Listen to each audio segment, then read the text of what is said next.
Hello' friends, আজি মই আহিছোঁ ডিব্ৰুগড় চেতিয়া সুকুমাৰ নিউজত অৱস্থিত ব্লছম এক্সটিকালৈ। প্ৰকৃততে এইখন এখন নাৰ্চাৰী হয়, যদি ইয়াক ৰিজৰ্টৰ দৰে সুন্দৰকৈ সজাই পৰাই তোলা হৈছে।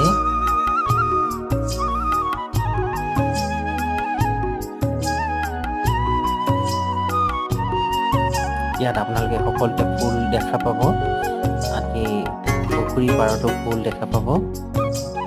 ফুলেৰে সুন্দৰকৈ সজাই পৰাই তোলা হৈছে।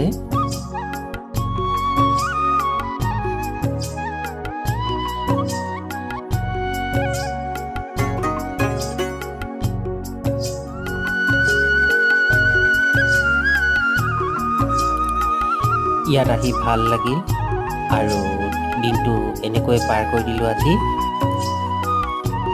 মিনি ব্লগটো ইমানতে সামৰিছোঁ। Bye bye.